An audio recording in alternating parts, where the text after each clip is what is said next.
Hello, this is Demon Phoenix with another part of my Witcher 3 Deathmarch walkthrough. This time is focusing on where we picked up last time, and this is part 3. So last time we'd left it at level 6 and we had the basic setup, depending on if you wanted to be combat or balanced, which is what I'd recommend. And this is where we'd be carrying it on. So we would be doing Kira's missions, and we would also be doing the Bloody Baron's quest lines, which would take you to Fyke Island. Be careful when you're fighting the rot fiends, because they do explode, so you have to dodge away from them, and they can cause damage to other rot fiends while you do that.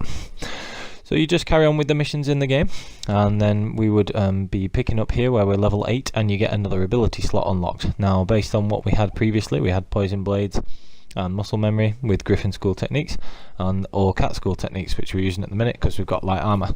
So what we would do now is, using that extra slot, I would recommend that you get Acquired Tolerance. Now, Acquired Tolerance adds toxicity for every alchemy skill that you know, and it's one of the best skills in the entire game, if not the best. Now here it's already useful because it's boosting your toxicity from 100 to 186, and that'll let you use like a lot of potions altogether, so you can use all of the potions and things like that, or you can use the ingredients to make other things like decoctions. Now, one of the things that you can do with decoctions is they take 70 toxicity, so without Acquired Tolerance you can only have one at a time, but with Acquired Tolerance you can have one and use potions on top of it. There are a couple of decoctions that are more useful earlier in the game than later on. The Foglet decoction gives a 25% stamina sign intensity boost, for when it's cloudy weather, and it's often counted as cloudy in the game. There's the Griffin decoction, which when you take hits will increase your damage resistance, which can be okay as well. And there's the Troll decoction, which will constantly regenerate your health a little bit in battle and a lot outside of battle. That's constant healing. And then there's the Echidna and the Echimera decoction, which are extremely useful. The Echimera decoction is a random drop, and the Echidna you have to go to Skellige, so watch my Skellige early video, because having the Echidna decoction would help a lot. It's really, really powerful earlier in the game, and it remains useful throughout the game. When you reach level 9 you don't get any more ability slots, but you do get another Mutagen slot. So what you can see here is, because I'm using the balanced style of build, I have Delusion as one of my abilities, even though I'm using light armour, so it's not really a science build. And what I do is I move it to another slot so it can be with the Greater Blue Mutagen, and that boosts the power, so you may have to rearrange your skills there. After doing a few more of the Baron questline and Kira's, where I've gone to the swamp, you can see that I've leveled up to level 10. Now, one of the important things to do at level 10, if you have enough money for it, and if you watch my making money video for Witcher 3, you should do quite easily, is you can go to Crow's Perch and buy the Nilfgaardian armour set. Now here I've bought it already, so I can change to it as soon as I'm level 10. So switching from the Temerian set to the Nilfgaardian set, you can see the damages resistances for the human types of enemies are extremely high. So for this early in the game, they're 45% for slashing, 40% for piercing and bludgeoning, which is really, really good, and it has a decent monster damage as well. We also get this extra slot opened up, and this is where you have to make a choice about how you want to progress the build going forward, if you want to be defensive first or offensive. So the next two skills I'm going to recommend getting are Protective Coating or Strength Training. I'll come to those in just a moment. First things first, because we're switching back to a medium armour, because the Nilfgaardian set is medium, you would swap Griffin techniques for Cat School techniques, because the Cat School techniques only works for your light armour. So now you've got this skill, and as you can see there, I've got 4 points, so I can almost completely max out another skill as well. So you can choose either Protective Coating, which increases your damage resistance by up to 25% with the right oil, or Strength Training, which will increase your damage. So pick which one of those you want to go, if you want to go offensive or defensive. Now, also in this area of the swamp there is a level 20 bilge hag, and even though we're on Deathmarch, you could have a go at her if you wanted, and the only reason that we would do that is because she's a high level hag. She would drop a water hag mutagen when you beat her. So if you can be bothered with a bit of a protracted fight, it is only one-on-one, but I would definitely wait until you've got the Nilfgaardian armour. If you wait another level, it is easier when you've got the Griffin armour instead, because you have higher monster resistance and you get the Griffin armour at level 11. But as you can see there, I was able to beat her with the Nilfgaard armour, and if you can burn her, that does a lot of damage. You just keep going up, and if you get a water hag decoction, you can make the water hag mutagen, you can make the water hag decoction. This is the area of the map that she is, and that marker there with the red skull that I'd added to the map is also where you can fight an Al Ghul, which is interesting and can drop a lesser red mutagen. So I've chosen to go with Protective Coating first, and I'll get strength training later. I'd rather have the defensive output at the moment, and you can see the difference there from when I had the oil applied, the correct oil, and when I didn't. So when I applied the wrong kind of oil, you can see I took a bit more damage, and that's what protective coating does. And protective coating is a brilliant skill later on. Also, if you've not got the enhanced swallow yet, you can go to the second herbalist in Novigrad, the halfling herbalist, and you might consider buying the enhanced necrophage oil and the enhanced swallow if you've not got those already from random drops. Hopefully you'll have got them from random pickups, but if not, then you can consider buying them, because the actual recipes aren't expensive and you should have plenty of money by now, and they go a long way to helping with the enhanced necrophage oil. A lot of the enemies on Fife Island and on this Forefathers Eve mission are necrophages.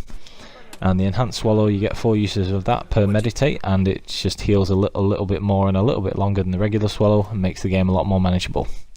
When you get to level 11, as long as you've purchased the maps from the armourer in Novigrad, you will have the Griffin School quest, where you can go and find the Griffin swords and the Griffin armour set. Now the Griffin armour set, you have to go through a tomb, and it's fairly manageable. There's an Ekimara at the end of it, so if you try and save, you can beat the Ekimara and get the Mutagen from him as well. So what I've done there is crafted the Griffin swords, and I'm still using the Viper swords with the Divana runestones in at the minute. So when I've switched to have the Griffin swords, you can dismantle the Viper swords. They've served you very well up until this point, but they're much weaker than the Griffin swords, so we'll be using the Griffin swords from now on until we get some of the later Witcher swords, or we can upgrade the Griffin swords themselves.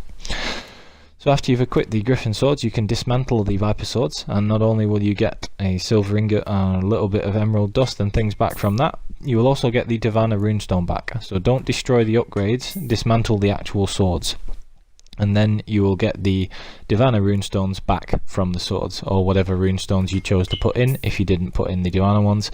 You can also dismantle any swords that give you dimeritium or silver if you need for that as well. And then you can put the Divana runestones in the Griffin swords. So regardless of what build you got, the Griffin swords are going to be the best, so I always recommend having those. But this is what I'm going with at the moment, and this is what I would recommend if you like a balanced approach.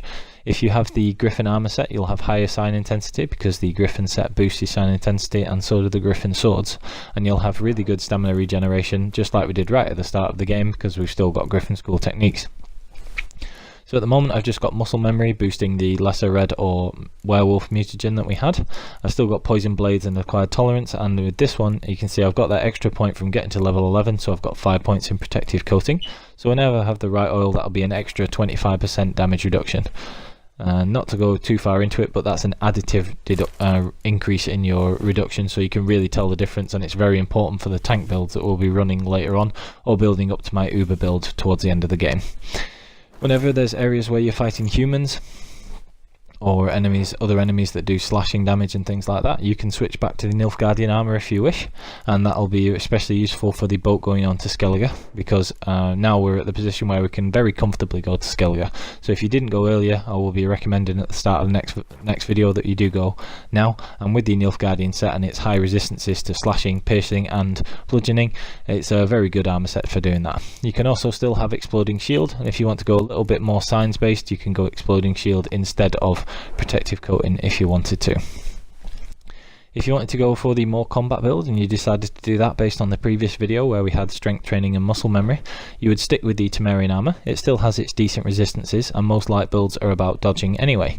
If you find the Assassin's Trousers relic or relic gear, or the Assassin's Gauntlets, which raise your critical hit percentage, those are very useful substitutes, so you can swap either of those and just have the Temerian chest with that.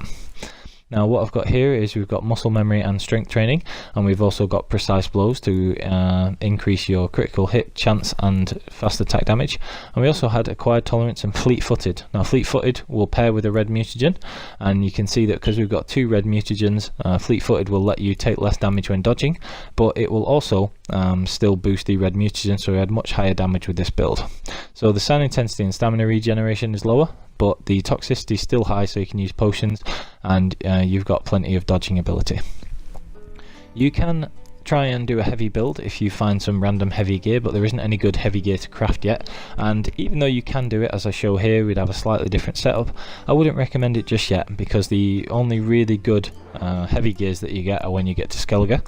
You get the DLC Unvit gear, which I'll be covering, and honestly, even if you're wanting to do the tank build, which we will probably be showing how to do later, and building up to the Uber build towards the end of the game, my personal favourite build, which is the dominating one for level 100, you still don't want to be using a heavy build right at the start of the game. This is how you would do it if you really want to have a crack, but you would have the first two attack skills and bear school techniques, which we've not used to this point, and then you would have the same tank abilities but with a greater green mutagen to boost your vitality, or another red mutagen, but it wouldn't be being boosted by any of the abilities that you have on that side of the ability chart. So this would have pretty good heavy strike damage, and it would have good resistances to the human types of damage, slashing, piercing, bludgeoning, but it wouldn't have any monster resistance, so not as good.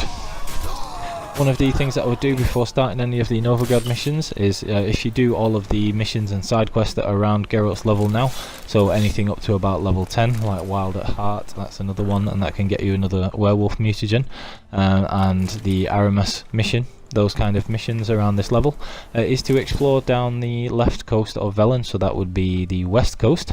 And you can see as I go to the map in a minute, there is a large portion that has a lot of undiscovered locations, and as you saw me picking up that chest just there, we have like found a recipe, and each recipe that you find, there is an opportunity to get some quite good potions, you might get some really good oils, and the other thing is that each one of those will boost your toxicity because of acquired tolerance. So again, you can use the foglet decoction, and that boosts your sign intensity and makes it easier to burn the enemies. Most of the enemies here are bandits or pirates or cannibals, so there's lots of human enemies. Now I would actually recommend that you switch to the Nilfgaardian armour set, but I've actually forgotten to do that here, so never mind. And you can see that even if you did want to stick with the Griffin one, you could cope absolutely fine. Don't forget that for each time you meditate, you've got all of your bombs back and all of your potions. The salmon bomb is quite underrated and I tend to forget about it, but as you can see there, it can be really useful to blind enemies. And then you can use the strength of whatever build you've got. So if you're using the light attack one, you can get a lot of quick strikes in, you'll be doing a lot of damage. You can put these guys down in 2 or 3 hits. With the Igni and the Griffin swords, you'll still be doing a lot of burning damage, and you're still doing a lot of damage per strike. If you don't have the enemy upscaling on, this particular part is even easier because all of these are like level 3 or 4, but you can see that even with upscaling on, so they're all level 11 and quite severely outnumbered, you can still beat them. So as you saw there, the salmon bomb's really good for distracting archers. You can also use Axi on single targets or on the archers to stop them firing, so you can close the distance and kill them. So if you clear out all of these bits, these parts down here, and the undiscovered locations, you pick up a lot of recipes, a lot of useful things, and then we're ready to move on to Skellige and pick up a few useful things there, and that's what we'll be doing as well as starting the actual Novigrad missions. So this should be able to carry you through for quite a few levels yet, until the next set of gear, which is the feline gear or the enhanced griffin gear. You can upgrade the griffin gear at level 18, and with the unvit gear becoming available in Skellige at level 16, if you do a couple of the quests in Skellige, you can actually start re-speccing and getting a tank build. And again, we'll cover that in the next part of the video, as we'll be going up to a higher level. So I hope you enjoyed, I hope you find that useful, and that's part 3 done. So we should be good to go for getting to Skellige and starting the Novigrad missions. Thank you for watching, and please like and subscribe. Thank you.